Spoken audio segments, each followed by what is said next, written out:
And then we've got to the point where I am today. Now you may ask yourself, well, where are you today?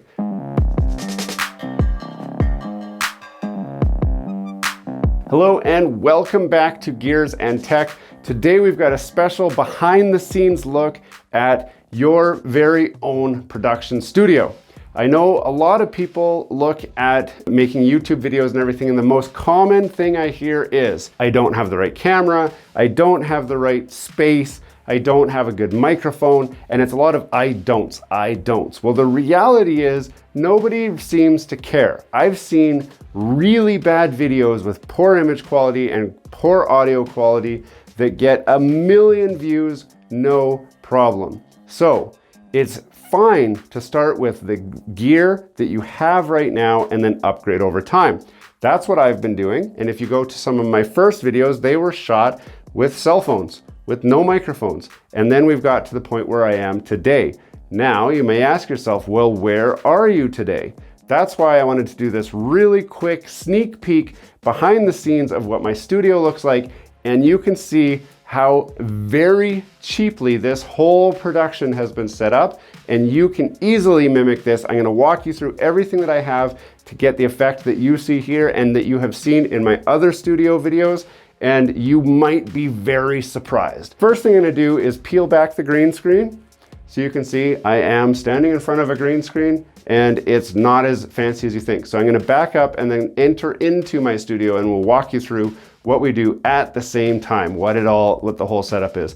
Prepare to be very, very surprised. Hey, before we get too far into this video, don't forget to subscribe to the channel down below. If you have been to this channel at least one time before, that means that this is your second time and you are still not subscribed. Obviously, you're enjoying this content. Obviously, YouTube wants you to see this content because you're seeing it again. We have a lot of return visitors, but we're not getting the subscribers like we hoped we would. We're counting on you to subscribe so we can make better content. So, subscribe to the channel. Don't forget to hit the like button and the bell. This algorithm will just get blown out of the water and it'll just tell the whole world, I like this video. And with that, let's get back to the content. So the studio starts out like any other studio. It is just a room, and this room is actually quite small. So as I go in, you can see, so there's my green screen. This is an actual green screen sheet that you can get on Amazon. This one is 9 feet by, I think, 5 feet. You can see it doesn't even go to the floor. That's because where my camera normally sits right here, I have the desk height set in such a way that you can't see. So if I go up a little bit higher, you'll see that it drops off. But normally I'm filming at this angle right here, so you can't tell. And then when I'm standing in the scene, I'm only up about that high, so there's a little space above my head. This green screen sheet is like, I don't remember, it's like $40, $30, something like that. So it's very inexpensive.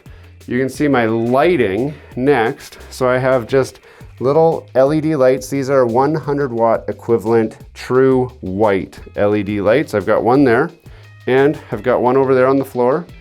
The one over my head right there kind of lights up there. And you can see I do actually have hotspots on there. So if you're familiar with green screen, you know that you don't want to have any hotspots, you want to have it all one color. So I do have to play in post in order to get that to be smooth and not have fuzzies and stuff. It does take a little extra work in post, but it is achievable. Ideally, I would have a better fill light on here to not create shadows. You can also see I'm getting a shadow from my hand there. Well, what's that shadow from? So let's keep looking at lights. So this particular room has 3 lights, and over there I have, here, let me unplug it. This is really just a Craftsman shop light that's been hung up there, an LED shop light that provides lighting for the whole room. Now you can see the hotspots a whole lot better, and the desk space is not lit up very good. So all I've got, I'm telling you, this is really cheap. I've got this little extension cord. When I plug that in, it turns that light on, and then there's another extension cord that goes up, over, and turns that light on. And what that does is it lights up me in that part of the scene in there, and the top light up there lights up the green screen, and then those lights just help to provide a fill-in light for that. Now let's talk about my desk. This is actually just an IKEA desk that used to be a lot bigger. As you can tell from here, it's been cut. It's actually been cut in half, screwed together with some screws, and it's not tall enough to be like a bench because it's a desk. So on the floor are 2x4s sitting sideways, and it just sits on those 2x4s. You can see I've got one over on that side too. This is the most precarious setup you will ever see, but it holds up my stuff. As I said, I had just finished filming a video, so you can see I've got stuff here, I've got stuff here, I've got a little footstool here so that I can pull things out that I need, or I can sit on it if I'm doing like a review where I've got my laptop out here. And then off to the side, I've got a collection of boxes and junk that I've used for previous videos that I've not put away. Now let's look at my camera setup. I have got this cheap little tripod. This is almost as high as it can go, and it's still not high enough. So when we bought a new shampooer, the box was almost perfect to set my tripod onto and get the height that I needed. Now you can go and get a better tripod, but this is just an inexpensive tripod. All of the things that you see in this video, I will have a link to in the description. If you wanted to start upping your game, you could do that. Let's talk about soundproofing or sound deadening. Nothing deadens sound better than old winter jackets and spare blankets and spare towels that you don't really need. So I've just shoved those all up out of the way so that when I'm filming, this is the space that I have to work in. Now this room, you may be asking yourself, how big is this room? This room is basically 9 feet by 9 feet. It is a small bedroom as far as bedrooms go, and it's space that we weren't using. We were just using it for storage and stuff.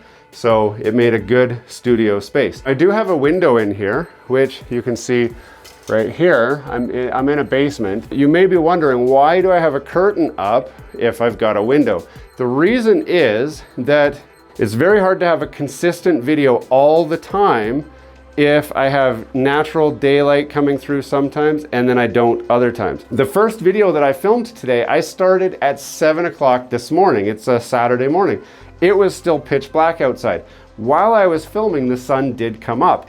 If I had the window unblocked, if the sun was able to come through, that would have affected my shot. I don't have a repeatable shot. So I've actually gone through and set up my camera so that it works in these lighting conditions all the time, perfectly every time. Even though I've got the window, I block the natural sunlight, and then I use extra fill-in light to try and get the extra light that I need to light up my scene. It's much more controllable. It works better for me. Some people may prefer natural light, and if you do, that's fine. Just know that you will have to adjust for that natural light at some times. Now, the other question someone's gonna ask me is, what camera do I put on here? How do I film? Well, I use a GoPro. Now, I'm using the GoPro right now, so I can't show you the GoPro, but I'm using a GoPro Hero 8. I have made video reviews that show you my setup, and that setup has been working quite well. You can see I've got a lavalier mic here, and all that does is goes to my cell phone here, and it's recording the audio straight to my cell phone, and then I just link it back up in post when I'm done with my edit. So that works really well. It allows me to keep audio on my body, and I've got the backup audio from the GoPro if for some reason this failed. So I've still got backup audio available to me. I like that setup. It's reasonably inexpensive. The question you're gonna have yourself is, how much does this setup cost, and where do you go from here? Well, my setup is very upgradable. I mean, I don't need a new green screen. I'm gonna just keep this. I might go for one a little bigger that I can wrap around the edges a little bit more, just because sometimes I do have wider shots that I wish I wasn't so confined to this space. Also, because I'm using a GoPro, I can't see how my shot's framed up. So what I'm planning to do is put a giant TV here. I do have a spare TV. I'll just get a TV there, and then I'll have it running to an HDMI cable that runs off of my camera so that I can view from here how the scene's framed, make sure that when I'm like showing stuff on the camera, that I've got a clear shot of it and I'd be able to see that on the big screen. I don't have any plans to change the camera at this point because the Hero 8's been working well. I can get 4K footage in the studio, and it allows me to go out and film on the go as well with this handy little extendable handle, which I do review in my other videos. This setup's working well. I have tried a Hero 9 and I have tried a Hero 10, and both of them are really, really bad. They overheat all the time and they shut down your production. They halt it until it cools down, and I just can't have that. The Hero 8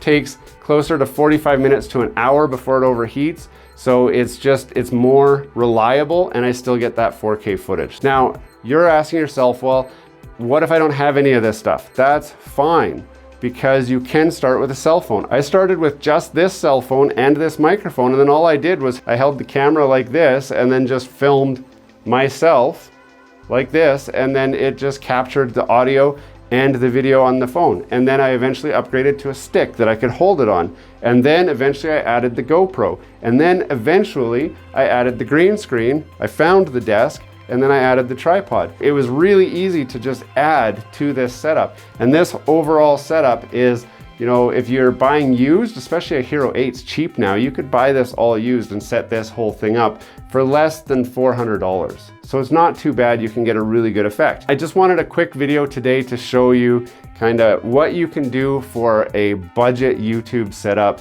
if you're looking at doing your own YouTube videos. I do have lots of great reviews on the actual technology that I'm using for this video, the GoPro, the green screen, and all of that. So don't forget to subscribe to the channel and check out our videos. We've got other videos, I'll post them over here that you can check out while you wait for the next video to come. I do hope to see you again. This has been Gears and Tech. Have a great day.